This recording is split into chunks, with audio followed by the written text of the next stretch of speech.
Chicago police called our local police department and indicated that they had the suspected shooter in custody. And our police department picked him up at about 7 a.m. yesterday. He's locked up here in Forest Park. It's my understanding he's still here. And the police have been working hard to identify the victims and notify their families. This is in partnership with the Cook County Coroner's office.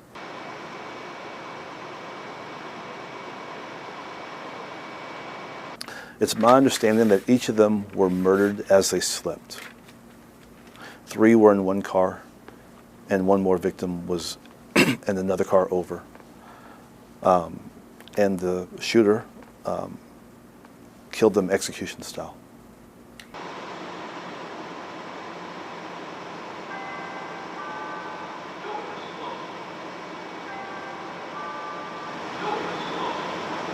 This is an extreme tragedy. Like I said, we've never had a mass shooting, to my knowledge, in Forest Park. It may have occurred, but the people who I've spoken with don't remember anything like this. So people are rattled, understandably.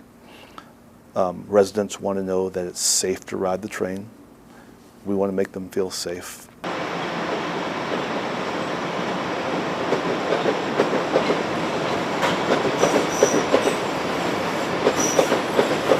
The shootings were captured on the cameras inside the cars.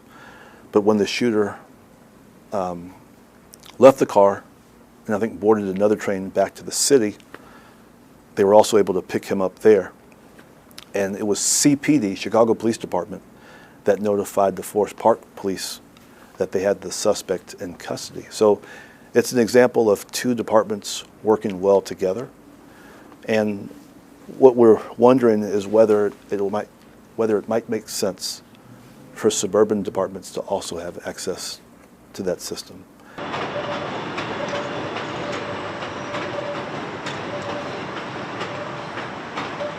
When my administrator told me that 4 people had been murdered on the train, it was very disappointing, right? It was just like, wow.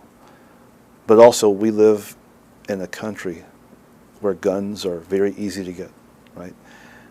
And, there are no guarantees.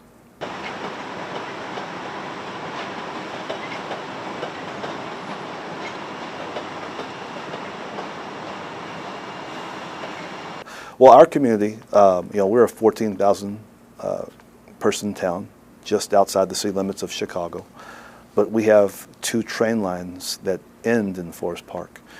And so our police department, as well as our medical response services, are very used to responding to incidents and situations at either the Blue Line terminal or, to a lesser extent, the Green Line endpoint.